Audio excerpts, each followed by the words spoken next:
Hello, guys. This is not how we normally start a podcast. We started it differently today because it's just me and Liz again. We normally decide before we press record who's going to do the intro, but we just press record and then both stared smiling at the camera. And I waved awkwardly. For those that are at YouTube, they would see that. But that's so great. If not, welcome back everybody to another Flex Success podcast where we teach you how to be less shit. Anyone would think we're on the same team. The intro says that we'll sprinkle in a dick joke or two, and I got pulled up by someone recently, one of our listeners, that they haven't heard a dick joke in a while. So I Googled dick jokes and I got one. You ready? There's actually heaps of them and some of them are just gross and not funny at all. But I thought this one was quite funny. How do you compliment someone for performing a circumcision? Don't read the screen, Dean. How? Tell them to keep the tip. Oh, Jesus. Isn't it great? Do you like it? But isn't the tip the glands? Oh, well, Dean, stop Look, it. sorry, I didn't want to break the dick joke. You're really ruining it here. Unlike you've broken many a... No. Okay, let's Woo! rolling with it. So those listening on YouTube, I just got my eyebrow tattoo touched up this morning. So they're looking quite intense. So please excuse. There's lots of bepanthen. They're quite shiny and pink also. That's all right. I don't know. I think they look pretty normal for a Lebanese woman. The Arab is really coming out of me with these dark, intense eyebrows. Dean. I feel like it's been a while since we've been on this podcast together. Maybe we just haven't recorded something. We're here to talk about cheat meals and why they might be beneficial or why they might not be beneficial, and maybe an alternative to cheat meals. Maybe multiple alternatives. Maybe. But first, let's talk about you. Yes. How are you, Dean? I'm in the white chair. How are you? I'm well, thank you. Is anything new been happening lately, Dean? Look, we haven't spoken in a while, so I feel like I need to fill you in on my life. What's happening with me?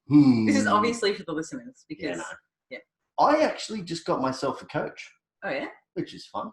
Am I here to act surprised? No, a relationship coach. No, you didn't. I want to figure out how to have sex with multiple women. Get divorced, motherfucker. No, I got myself a coach for my physique development and brain development. His name is Joe Jeffrey. He's from, or Jeffery, depending on if you want to sound it out phonetically. He's from the UK. I'm not really sure where in the UK. He has a luscious beard, very tan skin, some cool tattoos. I've seen one photo of him and I noticed that he has a bull ring. I have my septum pierced as well. Let me just stick my nose up in the air for YouTubers. And we also have the nasal piercing. So me and your coach have matching piercings. Maybe I like my coaches like I like my women. You know? Sexy as fuck. Bearded and pierced. No. To be told, the only reason why I hired him is because he's a firm believer and promoter in rescuing doggos. That's not the only reason. No, it's not. He's got a big brain as well. You thought I was going to do another dick joke, didn't you? I was hoping. No. Yeah, no, Joe's somebody that I followed for a while. Very smart fella. Scarily young for the amount of knowledge inside his brain. And the thing that I liked the most about him was his ability to recall it quite well, which means he understands it very thoroughly. I think one of the things that people do on social media that is often a sneaky way to seem smart is to recite things in text or even on stories in 15-second snippets. But they can't have conversations about technical topics because they don't really know. They just sort of read things and repeat them. Whereas Joe's very different. He's on a lot of podcasts. He's got exceptional knowledge in the pharmacology side of things, which I'm interested in learning more about. Is this an ad about Joe or... Well, I was just saying why I chose him, I guess. Okay. And but most of all, to be perfectly honest, I've never really had a full crack at a proper growth phase where I've dedicated time, effort, and intention to that. And I figured it would be nice to take away the stress of controlling my own shit and give that to somebody else. Well, Dean, you have my full support because I do believe that size does matter. You absolutely do. Please don't overshare. No, I've just received far more attention from you in the last few weeks since going through a weight gain phase. Look, I like my men large, Dean. And yeah, it's going well. I'm 2 weeks in, started 3 weeks now, absolutely obliterating myself in the gym, and I am fearful of what's to come. If anybody's ever programmed and they genuinely train hard, they will know the feeling of when you finish the session and you go, holy fuck, I've got to do that again and better next week. And it's scary. But yeah, anyway, that's me. What have you been up to? Well, obviously there's the 2 new coaches on board. Mm-hmm. I'm sure our listeners have jumped over onto our Instagram and seen their stuff. They're smart little cookies. But I also, after 10 years of lifting weights, decided to jump headfirst into Brazilian Jiu-Jitsu. For 2 reasons. Maybe we'll go deeper a little later. But one of them being I wanted a new challenge because, I don't really have any goals of growing more muscle. I'm pretty happy where I'm at and maintaining. And that was just feeling a bit stale. So I just thought I'd try something new. And for those also watching on YouTube, you can see my poor little wrist here. I have no use of my left hand today. I'm obviously a white belt because I'm 4 weeks into jiu-jitsu right now. And I thought it would be fun to get a little rough with one of the colored belts last night, and I got my ass handed to me. I can also see a blister on your heel, which is hilarious. Oh man, I pinched my shoulder the other day. I pulled a tendon in my toe. I have like bruises all down my shin. I'm getting beaten the fuck up, but I'm really liking it. Also, balls in your face is a real thing in jiu-jitsu. It happens all the time. And I'm always so worried about kneeing guys in the balls. Not like, certainly not on purpose, but there's like sliding elbows and legs going everywhere. And Dean is my dummy sometimes. I'm like, Dean, get on the mat. I want to try this move with you. I'm not quite understanding it. And constantly he's like, oh. and I'm gentle on Dean compared to at jiu-jitsu, and the boys don't seem to flinch. So I don't know if maybe they have calloused nuts from all the years of being in the... There is nothing better than a thick scrotum. Tell you what, that person who complained about no dick joke has got plenty. But seriously though, I'm an absolute noob. I feel like a fish out of water. I have no idea what I'm doing. I feel like a huge imposition. But I think everybody who's a beginner at any sport will feel that way. I don't even understand what half the words mean that they use. Well, the other night when you were throwing me around. Oh, get in my guard, Dean. Let me sweep you. Seatbelt me. Okay. What the fuck is that? Yeah, that's right. I'm just reminding myself that everyone has to start from zero. You got to learn to walk before you can run. But it's super cool. I'm looking forward to seeing you become a beast. Liz is very competitive, as am I. Doesn't always make for a good combination of 2 people. And I would actually flourish seeing you compete in jiu-jitsu. Oh, I don't know if I'm going to compete. I know you don't, but I just think it would be fun to watch. Unless of course you got choked out, that wouldn't be so fun. No, it's fine. I know it's fun, but not when you lose. Yeah. So I don't want to be married to a loser. If I lose, will we get a divorce? You've married a loser. I've come second multiple times. And I remind you. Yeah. Yeah. So I was really worried in my first class, thinking, oh my God, I'm going to get so injured. Like people are gonna hurt me. But actually, the whole point of jiu-jitsu, there's 4 kind of steps. The first one is closing the gap, so getting close enough to the person that you can touch them. The next one is the takedown, so you have to take them to the mat, or they take you to the mat. The third one is achieving a dominant position, and there's various positions that are considered dominant. And then the fourth one is getting them to submit by either grabbing their elbow or their knee or their wrist and like locking out their elbow so they tap out to say like stop now, or some sort of choke. So they're the 2 submissions. And you're not actually trying to hurt someone when you choke them or do a joint lock. You're just trying to lock their joint enough that they know that you've got them and they tap, and then, you continue if time's not up yet.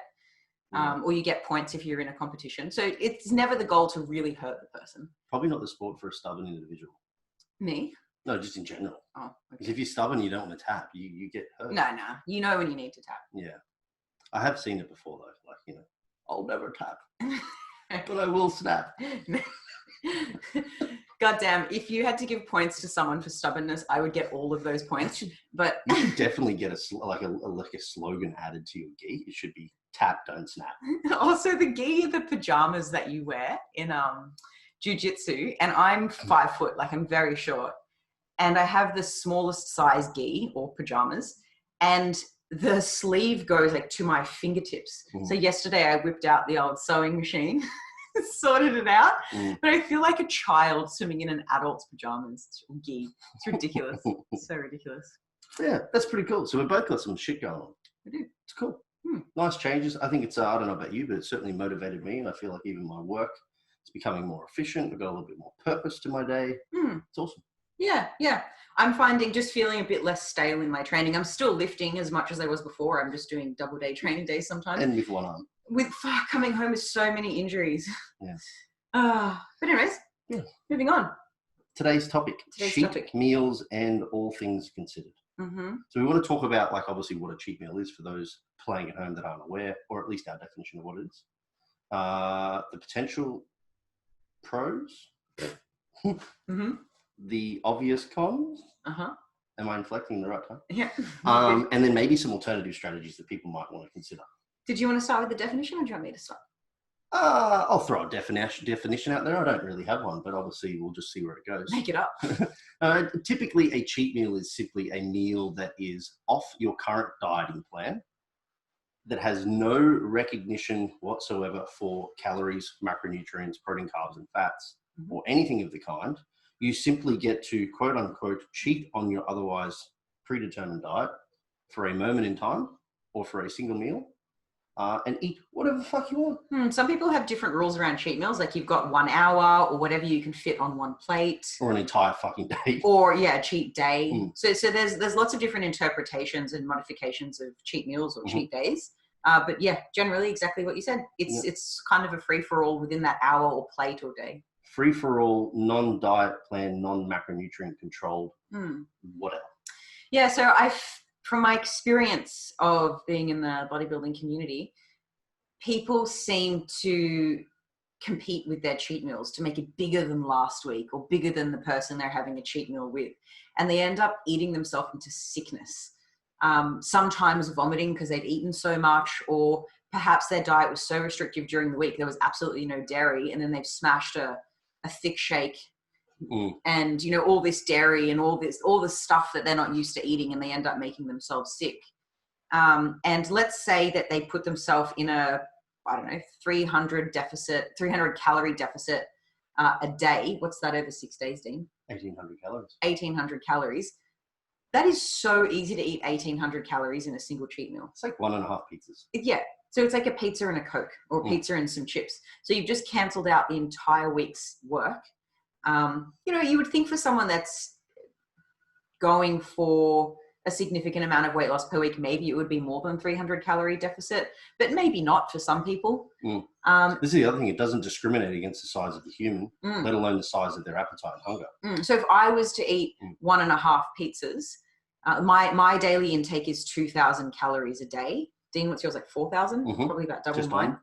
If I was to eat a 2,000 calorie cheat meal, that's what's the word I'm looking for? That has far larger ramifications on me and my body weight than that 2,000 calorie cheat meal has on Dean, because I've just eaten a whole day's worth of calories in that cheat meal, plus whatever I've eaten for breakfast and lunch, assuming the cheat meal was dinner, whereas Dean's just eaten half his daily calorie intake for him to maintain his body weight. Yep. So for small humans, which is usually females, cheat meals, man, that the costs are far greater. Yeah. What's one of the potential pros? The potential pros, not a lot. I guess at the time it feels enjoyable. But people who really smash cheat meals, they're just so excessively restricted during the week, and they don't understand that they can or how to fit in little bits and pieces like sauce on their meals or a couple of squares of chocolate at nighttime. And so they spend 6 days thinking about their nachos and then the dessert, and it just keeps building and building for 6 days. And if you're not so restricted during the week, or on days outside of your refeeds or free meals that we'll talk about in a sec, you don't feel the need necessarily to go overboard like that. Yeah, the drive is for more food, not necessarily a particular or specific type of food or flavor or just to satisfy hunger, whatever it may be. Yeah, you're hungry. I mean, I think the concept of having a meal that is somewhat unregulated in a time where you've done or gone through some extreme dieting, you've got a lot of diet fatigue, and that you're kind of like just counting down the days until you can have something a little bit more palatable or a little bit more voluminous, whatever it may be.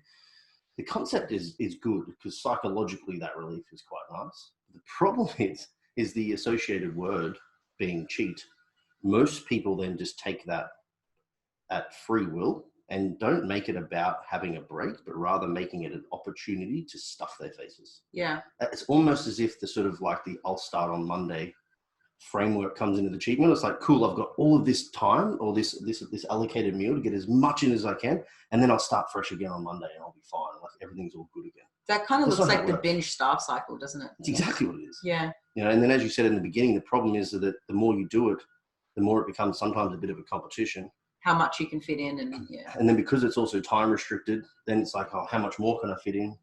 And you essentially just get yourself into a position where it becomes more about how much you can eat, not enjoying the actual break. Yeah, absolutely. And then the flip on that is that you potentially then have the follow-up week whereby people are then essentially just killing themselves to make up for the damage caused. Yeah, because they feel guilty, and so then they end up exercising Mm-hmm. out of like fear of the damage that they've caused, and they're punishing themselves for the food that they ate. Yeah. Instead of rewarding their body with exercise and looking at it as a performance management system. Or even dieting much harder throughout the week than they should have to, in order to counterbalance the extreme overconsumption on the week. And dieting harder increases feelings of restriction, which then increases their cheat meal, and the Bigger cycle drive for continues. appetite. Yeah, it's just a recipe for disaster. Yeah. You know. So what are we to do, Dean? What is the solution? Well, like I said, I think the concept itself is okay. I think the problem with the cheat meal is really the psychological association with what the opportunity is providing people with. Yeah, the restriction and then the free-for-all. So I think we have a couple of different strategies that we can potentially implement as opposed to using the word or using the terminology cheat meal. One, you have the calculated approach, which would be a refeed. And then the other one would be still an uncalculated approach, but it would be like an off-plan meal or a free meal. A bit more sensible. I like off-plan as words because it is just a meal that's off-plan. It's not assuming anything like you can eat X amount, you can have as much as you want, all right, you can eat for an entire day, all that kind of stuff. Let's start from the beginning though, and talk about what a refeed is. Mm-hmm. So for somebody that is controlling their nutrition through tracking their calorie and or macronutrient intake, being protein, carbs, and fats, they'll be eating X amount of calories split into X protein, X carbs, X fats. And that would be in a deficit, so less than what they need to maintain their weight during the week. And a refeed is, well, how we use them at Flex Success is at least 2 consecutive days of higher food at, or maybe slightly over your total daily energy expenditure, or the calories that you need to maintain your weight. So if I can maintain my weight on 2,000 calories and I'm trying to lose weight, I might eat 1,500 calories Monday to Friday and have a weekend refeed of 2,000 calories Saturday and Sunday. So there's no cheat meals. It's just I'm allowing myself to eat at maintenance calories for those 2 days. It might be 3 days. A refeed doesn't have to be 2. It can also be 1. It can also be 1. Yeah, we do 2 usually, but there's depending wiggle on the room. phase. Yeah, there's wiggle room. And that way we know no fat gain's going to occur because I'm not eating in a surplus. I'm still eating at maintenance. It does bring my my daily average calories up from 1,500 to whatever it is with the refeed. But no fat gain should occur. Yeah. So major differences are like a calculated reintroduction of calories. Yeah. For the purpose of stress relief. And then there's a couple of different ways you can do that. Again, we can think, okay, if I'm going to have 2 refeeds, but I still want my daily average calories to be 1,500, I might want to diet on 13.5 or 1,400 calories Monday to Friday to allow for those extra calories on the weekend to still be in that deficit as an average. Or we can just deal with it, not do that, and have slightly slower fat loss, but it means that I don't have to suffer as much during the week. Yeah, it might mean that you missed out on 100 grams of fat loss for that week. Yeah. And then you're back into it the week after. Yeah. But yeah, the biggest thing here is calculated reintroduction of calories for the purpose of stress relief, both physically and also psychologically. There's usually some room for some additional palatable food, like things you may not typically eat. But typically also we would like mainly opt for a primary introduction of calories from carbohydrates, just because they seem to have the biggest impact on performance for anyone that's weight training. Not seem to, they do. So that's whereas the science is conclusive. Yeah. Whereas a cheat meal is going to be for the most part a high fat meal. Yeah, a higher fat meal, which has 0 performance benefits. Hey, has Jackson Pios's study on refeeds and diet breaks come out yet? No, I believe he's pushed it into a couple of different publications. But the general rule of thumb I'm getting from him, or the general information he's now putting out on his own socials, is that physiologically, from a perspective of leptin, ghrelin, hunger hormones, metabolic rate, and all that kind of stuff, in his diet break study, which was a 7-day refeed essentially, every 2 weeks of dieting, there wasn't any benefit to it, statistically significant benefit to it. And the implementation for him, he's suggesting now, is primarily around psychological and performance. All right. Let's unpack that a little bit for the audience. So Jackson Pierce, we had him in the podcast like 20 episodes ago or so. And at the time, he was in the thick of this study on novel dieting strategies, which was, in this instance, refeeds and diet breaks. And it actually hasn't been studied before, but the idea is that, okay, so when we diet, we have particular hormones responsible for satiety and hunger. Ghrelin is our hunger hormone. Leptin is a hormone that lives in our adipose tissue or our fat. And that seems to drop significantly when we're losing weight. And our leptin sends signal to our brain saying we're chubby and happy. We're not hungry. We're good. We don't need more food. But when we diet, leptin seems to crash and ghrelin spikes. So we feel hungrier all the time. So wouldn't it be great if we had some way to spike our leptin and send signals to the brain saying, oh, we're not actually that hungry. We feel satiated. And it was thought that refeeds and diet breaks, we haven't really spoken about diet breaks, but think of them as an extended refeed, where the extra calories are coming from carbohydrates, spikes leptin and goes a long way in helping you adhere to the diet down the track, because your leptin levels are higher, therefore you're not feeling as hungry. So that was the theory. And so Dean's just said that Jackson's alluding to the fact that that's actually not what's coming out in the research. At least in his, yeah. Like there's certainly varied results. Like I know Dr. Bill Campbell, he's done like 3-day refeed studies where he's shown benefits in metabolic rate. They've got you've got the original Matador study, which was in overweight, obese populations, and they showed like potential benefits metabolically. That was for intermittent dieting though, not for that was for refeeds. 1 week on, 1 week off. But then Jackson's was 2 weeks diet, 1 week off. So it's just an extended version of that, but in athletes. And it didn't seem to be, at least that's what he's alluding to. But what he is alluding to in the positive is that performance markers seem to be, I think, improved. And feelings of well-being. Sexual performance? Yeah. Dick joke. Performance again. Sense of well-being was one, and irritability went down, which he thinks is just that typical like psychological association of you had a little bit of a diet break, you can. Oh man, I get angry. You don't get as angry, and then like the cool thing about being less irritable is you're more compliant and more adherent to your process. You are keen to train after a week of high carbohydrates. So like there's all these, I would say like indirect mechanisms at play for the potential improvement of the entire dieting strategy by having momentary breaks. One thing that's probably worth bringing up though is diet breaks, which is, I mean, you can think about it different ways, but the way that we talk about it in the literature is still calculated. It doesn't mean that you have a break from dieting in the sense that you can eat whatever the fuck you want for the week or the fortnight or however long you're doing it for. But another way that I like to implement refeeds, we'll just stick to refeeds for now, with my clients is figuring out what do they really need? Do they need the psychological break from counting their macros and paying close attention to their food? Use your words, Lizzie. Or do they need the physiological break where they need that relief from hunger and they don't feel mentally fatigued from tracking their food and whatnot? And for clients that are going away for a romantic weekend away, or they just want to put their phone away and not track their macros or think about their food, I give them a refeed that looks a little different, and it's just eating to guidelines. So it means instead of just having half a cup of rice, have a full cup of rice, and don't worry about weighing your meat or your sauce or whatever, just eyeball it, just approximate. And instead of having just fresh fruit as a snack, have some fresh fruit and add some crackers in there. You know, we'll find some other ways that you can get some foods that you like in, and there's more room for calories, but you don't need to track it necessarily, just so long as you're not going wild. Yeah, so it's a moderated version of an increase in calories. Sure, but it's not really calculated.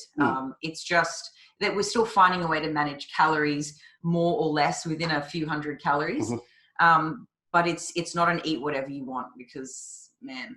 Well, this is the thing, right? Like, I think the one thing that people need to realize really quickly with refeeds is there's individual variability in that, like, you and I may require a different setup between how frequently we diet break or refeed just because we're different. But then there's also inter-individual variability whereby, like, sometimes I'm going to feel like I need a refeed every 2 weeks. Sometimes I'm going to feel like I need one every week. So that varies also depending on the situation you're currently in. And I think in a perfect world, if you had somebody that just honestly could only rely on like hunger cues and ate what we would say would be like low energy density, highly micronutrient dense foods, then you could probably go off plan and say, just eat until you're satisfied. And most people would probably do really well. But we don't live in that society. We live in a society where a bag of chips is $1. Yeah. And a salad $6. A salad $6. So that deprivation, or at least the thought of deprivation in a dieting phase that people think they have to go through because of what social media tells them, is now seen as an opportunity when they're told not to eat as much shit as they possibly can. But your way is like a really, really nice, I suppose, like amalgamation of the two ideas to say, hey, there's some rules and some general guidelines. We want you to eat more food, but we just don't want you to go for the hyperpalatable, high energy density, low micronutrient density foods, because that's where you're going to come. Mostly, yeah. Of course, there's room for chocolate or a couple of slices of pizza, just not a whole pizza. Depending on the person. Some of my big guys could eat a whole pizza and they'd be fine. Motherfuckers. But I know, jealous. It's a 60-kilogram female. I'm very, very jealous. But one thing that I try to drive home to my flexes is that I don't really like to think, which is different to some other coaches. I don't like to think of any phase we're in as we're dieting or we're not dieting. It's no, we're trying to reduce calories or increase calories or, maintain weight by managing calories within this threshold. But we're never totally restricting or totally just eating anything we want. We're always just maintaining daily fruit and vegetables, having protein in each meal. That doesn't change. Just if we choose potato or rice changes.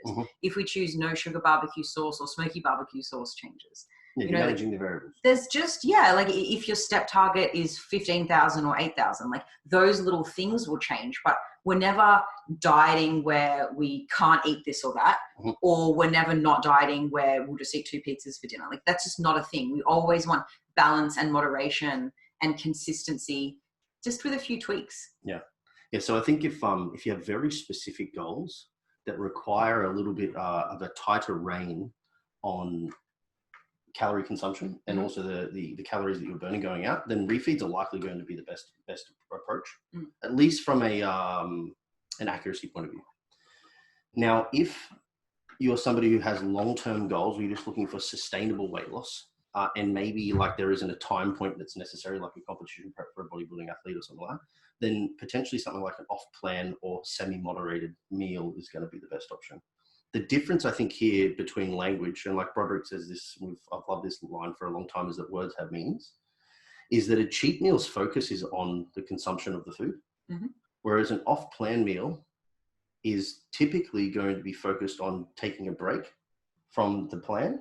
And I'm big on saying this is enjoying the experience. And that experience could just be having some food with your partner you otherwise haven't had for a few months.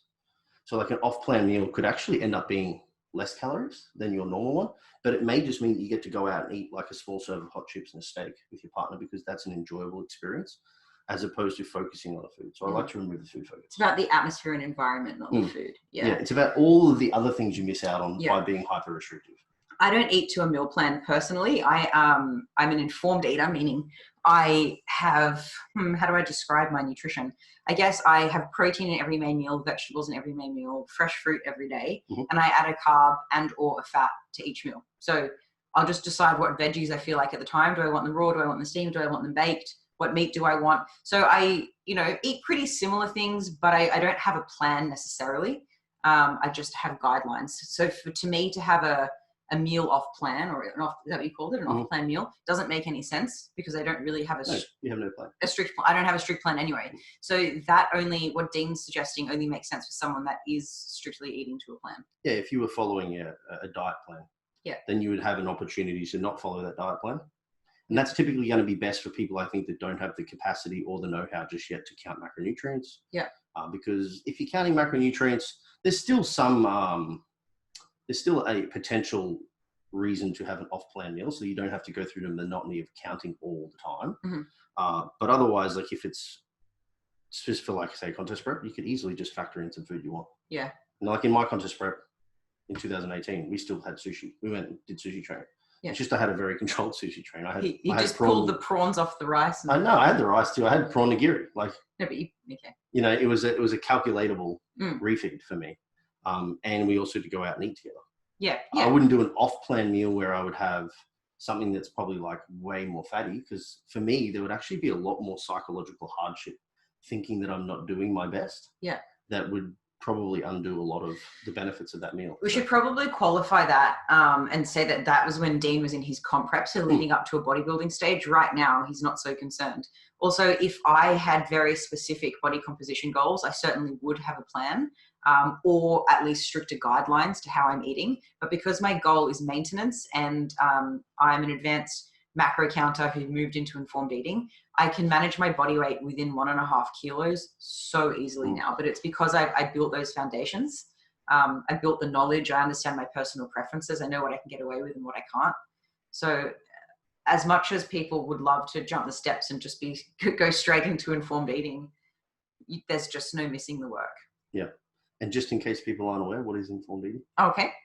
So we have a book, Life After Dieting, A Guide to Informed Eating, and it teaches people how to move away from macro tracking and just that. Well, there's 3 pillars, but basically because we're informed already about what's in nutrition and how that relates to our nutrition needs, we can use that information to make our choices on food moving forward. Yeah. So if anyone's feeling quite stuck on macro tracking and they feel like, oh, if I don't macro track, how do I know if I'm not just going to turn into a water buffalo? Maybe reach out to Life After Dieting, A Guide to Informed Eating, and it will teach you everything you need to know. Yeah, I think that is the one thing that people misunderstand or don't really think about when they learn macro tracking, is that it's a purpose-built skill. You know, and there is a time where macro tracking isn't necessary for sure. Yeah, it's just like going to university. Like you're there to learn something for a period of time. Imagine if you could never leave uni. And once you know that, you have to go and apply that to the real world. That's just like macro tracking. You don't stay at uni forever. That wouldn't be fun. No. But I can appreciate the fear, because that's the other thing too. There are a lot of people that actually just study a lot because they fear the application side of things. Yeah. You know.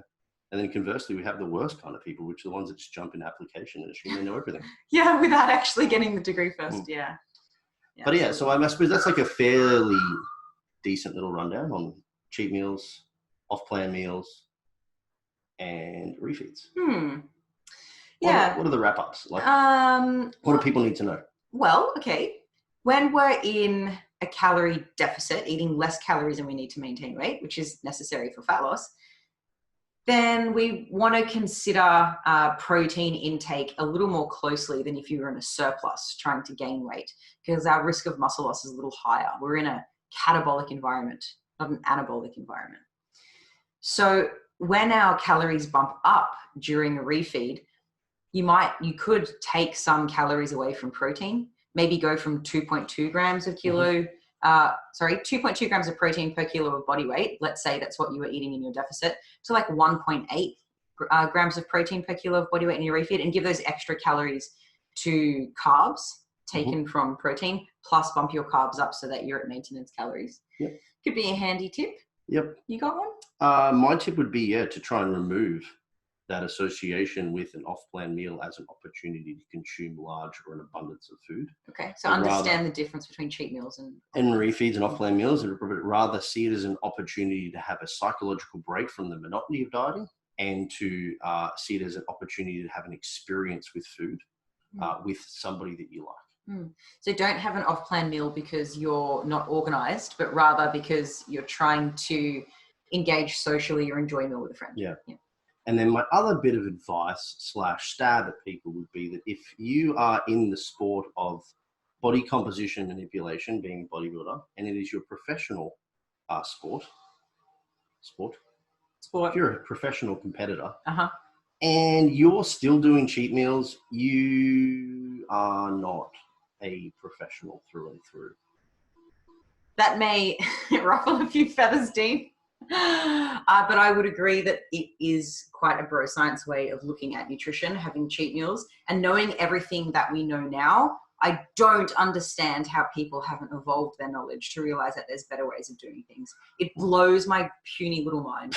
Well, I mean, just put it this way too, right? Like my goal as a bodybuilder, let's just for a moment say that I'm doing this professionally. And this is how I earn my living.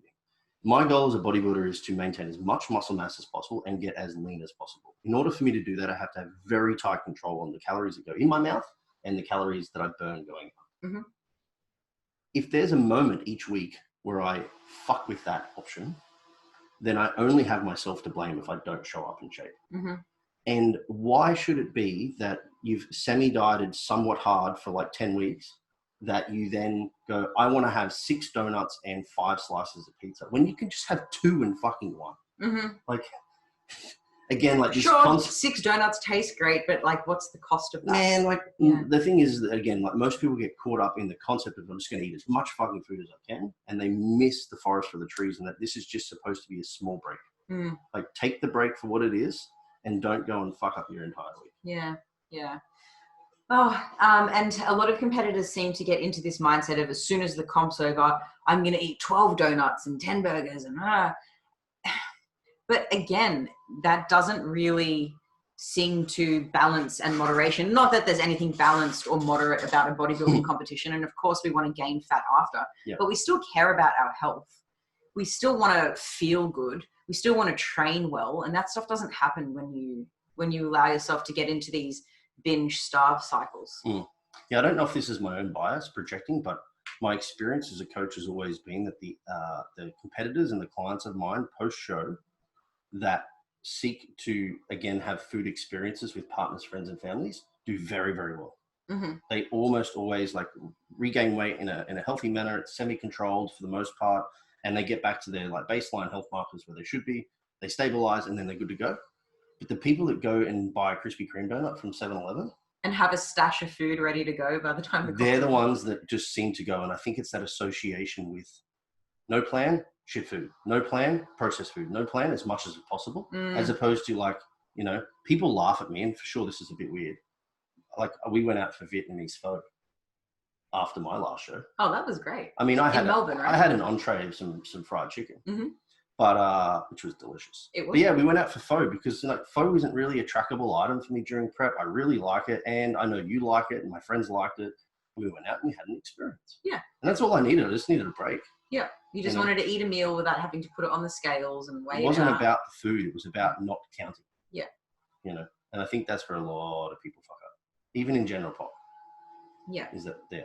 That it's almost like you release that gas pedal and it's off they go, fishtailing down the street. Probably also worth noting, though, that I don't think it makes anyone weak-willed for having these really strong food-seeking behaviors when you're starving your way to stage, because it's a survival mechanism, because your body doesn't want you to starve to death. So it's increasing your hunger like no tomorrow. Food smells better, it tastes better, it's all you can think about. So that doesn't make you weak to feel that way, but rather it's just important for your own self-care to manage that a little better. For sure. And again, this food environment that we're currently in is not made to support those defense mechanisms post-dieting. You know, like it isn't normal for you to be able to eat a donut when you're starved. And therefore, when you do, your brain just goes, woohoo! you know, and that's why you do want more. So like, if we want to try and minimize the intensity of those cravings and that food focus as well, we need to probably pick more appropriate foods that are a little bit closer to nature, so to speak. Yeah, I think this is maybe a whole other podcast in itself, but maybe we'll touch on palatability quickly. When our food-seeking behaviors are really high and you're eating highly palatable foods, and we can just define that as foods that you find fucking delicious, which is normally a food that has a combination of carbs, fat, and is also salted. So think like pizzas, burgers, chips, like all the good stuff. We find it really difficult to get full on them in a calorie controlled way. Like if you're not going to stop at 300 calories of burger, like that's not going to happen. But you could easily stop at 300 calories worth of white steamed potato and chicken breast, because it's not as delicious. So, and also the food volume is greater on those low palatable foods. So you're doing yourself a disservice by giving in to those cravings that you're having for highly palatable foods, and you'll have less cravings for them if you eat them less often, because you're kind of feeding that craving. Not to say that you should never have them. One thing I've learned, I personally feel very restricted if I tell myself I'm not going to eat chocolate all week, like full stop. I actually think about it more. For me, if I eat it in moderation and I say, I'm going to allow myself 2 to 4 squares a night, that works well for me. But I've got some clients where if I put 1 hot chocolate in their nutrition plan, they're going to have 6 of them. If they have a taste of it, they can't stop. So it's not like there's a blanket rule of like always moderation or always abstinence. It really depends. And for somebody just trying to lose a little bit of weight and keep it off, definitely moderation is the way to go. But for comp prep, I think it depends on the person. I agree. Yeah, that's a good wrap up. Let's roll with that. Yeah. It's kind of a long wrap up, my bad. Yeah, if anybody knows me, they know I ramble. I mean, I rambled about myself at the beginning for a while. So don't know what you're talking about. All right, which brings us typically to a couple of short round questions. We don't normally ask each other any of the long listing questions, so instead we've got something worth sharing, and that was left to me to do, which I'm going to do by just jumping into my bookcase here. Actually, I don't have it here, but I will spruik. Actually, yes, I do. I was going to do the women's book. The women's book is massive, though. I'm going to spruik this book from Lyle McDonald, A Guide to Flexible Dieting. Really catchy title. Certainly drags you in, but it doesn't. But it's, how being less strict with your diet can make it work better. And I think from a front to back explanation as to how you can implement some food flexibility into your life, that's actually a cracking book. So read that one. Lyle, you salty dog. You coined that term. Are we gonna tell the story? All right. So yeah, that would be my something worth sharing. And what's next? Would you rather? Dean, I told you you're the boss of these questions on this podcast. Sort it out, mate. Here's my would you rather, Liz.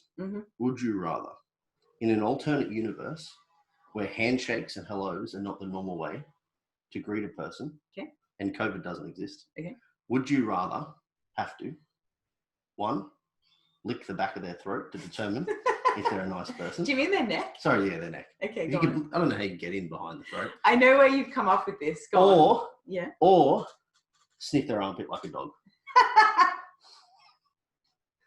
And you don't know where I came up with that. I came up with that while I was standing peeing. Oh, I just scratched my poor little tattooed eyebrow.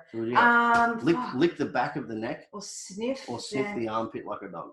Well, I'm going to go with sniffing the armpit, because I feel like I would get sick quite frequently, because not everyone has great personal hygiene, and I don't think I'd get that sick physically from sniffing an armpit. I'm going to go sniffing an armpit. What about the strength of your immune system?